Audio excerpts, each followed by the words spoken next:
여돈의 주식 이야기 여의주 오늘도 돌아왔습니다. 지난 한 주 동안의 시장의 움직임을 보면요. 반도체도 갑자기 올라가고 개별적인 종목단도 올라갔지만 정말 오랜만에 좀 한꺼번에 상승을 보였던 종목군들이 있었으니 바로 이제 중국 관련한 상장된 중국 기업들도 있었고요. 또 중국의 소비가 다시 한번 진작될 거라는 기대감에 올랐던 그런 국내 기업들도 있었습니다. 이들 기업들이 지난 일주일 동안의 움직임 수익률은 좋았는데 과연 앞으로도 올라갈 수 있을지에 대해서는 여러분 함께 좀 고민해 볼 부분들이 있기 때문에 오늘 여의주 시간 준비해 봤습니다. 주제부터 먼저 확인해 볼까요? 오늘의 주제입니다. 돈 벌겠다는 중국 과연 효과가 있을까요? 그중에서 과연 찐수혜주는 무엇이 있을까요?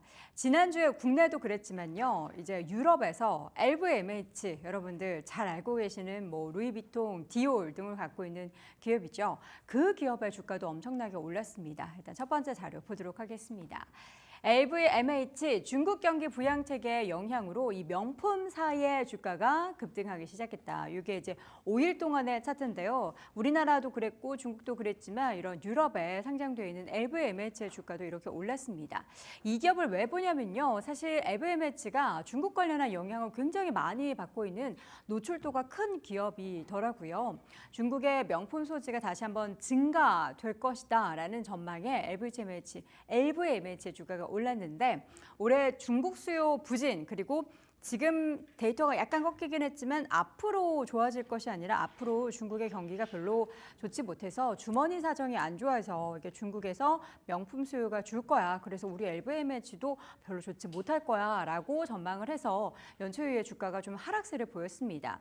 그런데 이번 중국 경기 부양책가 나오자 최대 수혜주는 바로 다름 아닌 LVMH의 회장인 아르노였는데요. 하루 만에 재산이 22조 원이나 불었다고 합니다. 물론 주가 그동안에 많이 하락을 해서 재산이 많이 없어졌다라고는 하는데 하루 만에 22조, 22억 2,200만 원도 아니고 22조가 불어났다라고 합니다.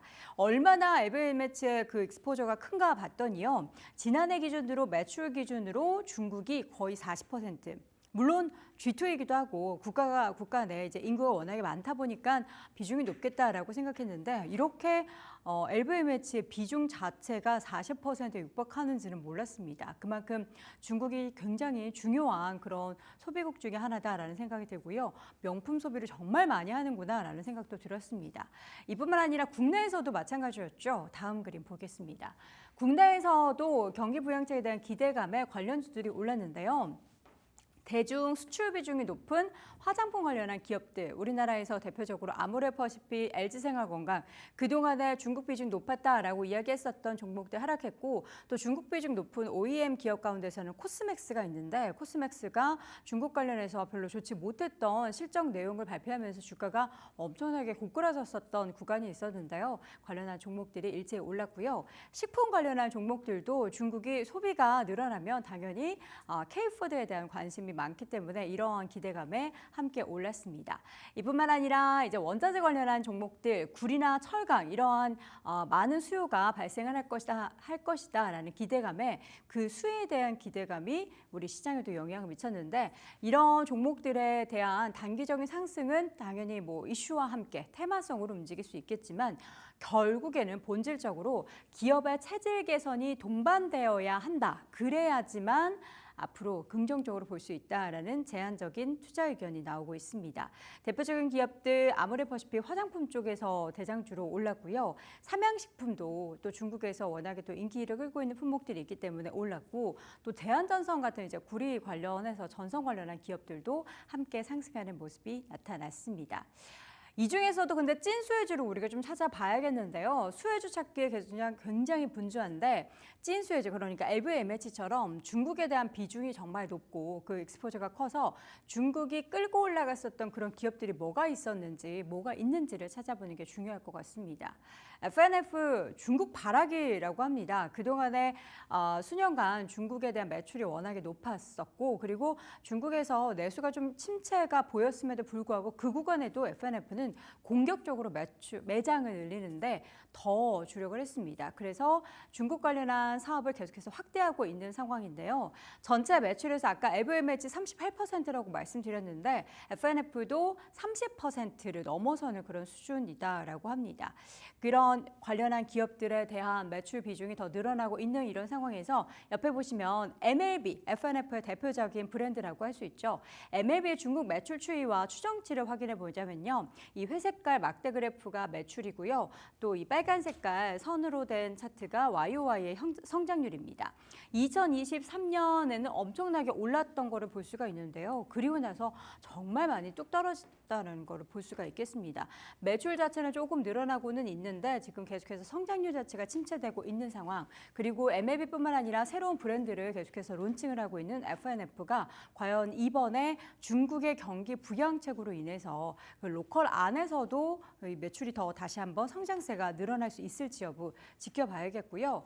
화장품주 앞서서 이야기 많이 드렸죠. 중국 비중 높은 아모레퍼시픽 대표적으로 말씀드렸는데 화장품주에 대해서는 일부는 수혜를 볼 수가 있으나 대표적인 기업들보다는 중국의 로컬 브랜드가 오히려 더 각광을 받을 것이다 라는 이야기가 더 많습니다. 그래서 로컬 브랜드를 공략하고 있는 국내 기업들은 뭐가 있을까요? 당연히 중국의 공장을 설립해서 이 OEM 사업을 하고 있는 ODM 사업이나 ODM 산업을 하고 있는 그런 관련한 기업들을 더 이야기하고 있습니다. 생산법인을 이미 중국에 갖추고 있는 한국콜마나 코스맥스나 이런 코스메가 코리아 같은 생산을 할 수 있는 기업들이지 지금 우리가 브랜드를 갖고 있어서 아모레퍼시픽처럼 중국에 여전히 많이 팔고 있는 기업들보다는 이런 기업이 더 수혜를 많이 볼 것이다 라고 이야기합니다.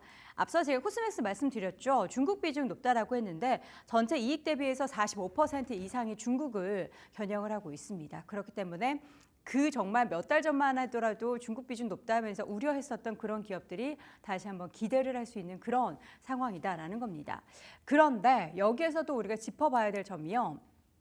중국 관련해서 이번에 경기 부양책을 내놨는데 실제로 중국 현지에서는 여기에 대해서 조금 미지근한 그런 반응을 보이고 있습니다. 과연 실효성이 있을까? 소용없다라는 그런 목소리도 나오고 있다고 하는데요. 일단 소비를 진정시키는 기대감을 갖고 있는 기존 주담대 금리를 내리더라도 소비 촉진은 미흡할 것이다. 우리가 지갑을 열기에는 부족하다. 대출이자 내려준다고 해서 그 내린 만큼 만약에 대출이자를 100만 원 내다가 80만 원 냈다고 해서 그 20만 원을 소비할까? 아니다라는 그런 얘기가 나옵니다.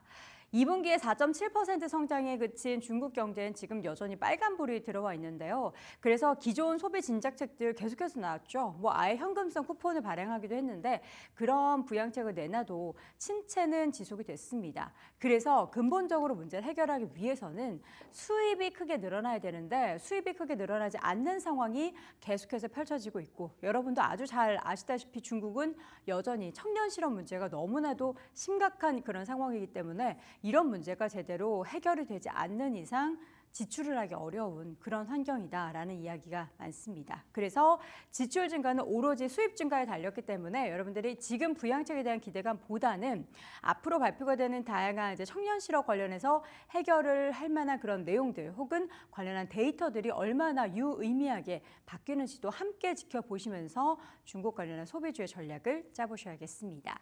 자, 오늘 여의주에서는 중국 소비주 관련한 이야기를 함께 나눠봤습니다.